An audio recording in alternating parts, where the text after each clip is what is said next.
Hello friends, welcome to Ramnath கூரக்கடை kitchen. இன்றைக்கி நம்ம பார்க்க போகிற ரெசிபி பார்த்திங்கன்னா 5 நிமிஷத்தில் சூப்பரான ஒரு டேஸ்ட்டில் ரோட்டுக்கடை ஸ்டைல் தக்காளி சட்னி எப்படி செய்கிறதாங்க பார்க்க போகிறோம். நம்ம வீட்டுக்கு கெஸ்ட்டு யாரும் வந்துட்டாங்க அப்படின்னா சட்டுன்னு 5 நிமிஷமே ரொம்ப அதிகங்க இந்த சட்னி செய்கிறதுக்கு. இந்த சட்னி நீங்கள் இந்த மாதிரி ஒரு தடவை செஞ்சு கொடுத்துட்டிங்கன்னா அடிக்கடி இந்த சட்னி செய்ய சொல்லி கேட்பாங்கங்க.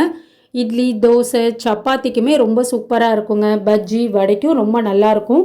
வாங்க இந்த சுவையான ரோட்டுக்கடை ஸ்டைல் தக்காளி சட்னி எப்படி செய்யறதுன்னு நம்ம வீடியோக்குள்ளே போய் பார்க்கலாங்க. இந்த தக்காளி சட்னி செய்யறதுக்கு 5 பெரிய தக்காளியாக பொடியாக நறுக்கி சேர்த்துருக்கேங்க. இப்போ நறுக்கின தக்காளியை நம்ம மிக்சி ஜாரில் சேர்த்துக்கலாங்க. இன்றைக்கி நான் எடுத்திருக்க அளவுகள் பார்த்திங்கன்னா 6 பேர் தாராளமாக சாப்பிட்லாங்க. நீங்கள் 2 பேர் 3 பேருக்கு செய்கிறீங்கன்னா 4 அளவுக்கு தக்காளி சேர்த்துக்கிட்டிங்கன்னா போதுங்க. இப்போ தக்காளியை மிக்சி ஜாரில் சேர்த்தியாச்சுங்க. இது கூடவே ஒரு பெரிய வெங்காயம் பொடியாக நறுக்கி சேர்த்துருக்கேங்க. 10 பல் அளவுக்கு பூண்டு சேர்த்துக்கலாங்க. இந்த சட்னிக்கு தேவையான அளவு உப்பு சேர்த்துக்கலாங்க. தண்ணி எதுவும் சேர்க்க வேணாங்க. நம்மளுக்கு தக்காளியில் இருக்க தண்ணியே போதுமானது. நல்லா நைஸாக அரைச்சி எடுத்துக்கோங்க. பாருங்க, இந்த அளவுக்கு நல்லா நைஸாக அரைச்சி எடுத்தாச்சுங்க தக்காளி வெங்காயம் பேஸ்ட்டை. இனி இந்த தக்காளி சட்னிக்கு நம்ம தாளிப்பு சேர்த்திடலாங்க. தாளிக்கிறதுக்கு வானிலையில் 6 டேபிள் ஸ்பூன் அளவுக்கு எண்ணெய் சேர்த்துட்டேங்க. 1 டீஸ்பூன் அளவுக்கு கடுகு உளுத்தம் பருப்பு சேர்த்திருக்கேன். கடுகு உளுத்தம் பருப்பு நல்லா பொரிஞ்சதுக்கப்புறம் ஃப்ரெஷ்ஷான கருவேப்பிலை சேர்த்துக்கலாங்க. 1/2 டீஸ்பூன் அளவுக்கு பெருங்காயத்தூள் சேர்த்துக்கலாம். இனி நம்ம அரைச்சி வச்சுருக்க தக்காளி பேஸ்ட்டையும் சேர்த்துக்கலாங்க. சேர்த்துட்டு 1 நிமிஷம் நல்லா கலந்து விட்டுக்கலாங்க. இது கூட நம்ம காரத்துக்கு மிளகாத்தூள் சேர்த்துக்கலாங்க.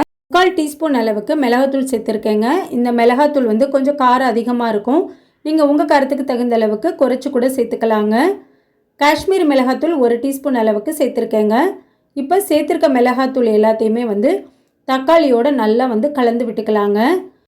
நம்ம சட்னி அரைக்கும் போதே உப்பு சேர்த்துருந்தோங்க. இப்போ உப்பு கொஞ்சம் பத்தாதனால நான் கொஞ்சமாக சேர்த்துருக்கேன். இந்த ஸ்டேஜில் நீங்கள் உப்பு செக் பண்ணிக்கோங்க.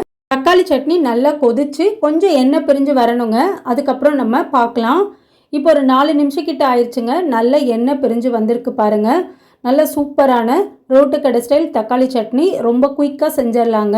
இந்த சட்னிலாம் வச்சா கொஞ்சமாக தொட்டு சாப்பிட மாட்டாங்கங்க. 2-3 கரண்டி ஊற்றி தான் சாப்பிடுவாங்க. அந்த அளவுக்கு இந்த தக்காளி சட்னியோட சுவை சூப்பராக இருக்குங்க.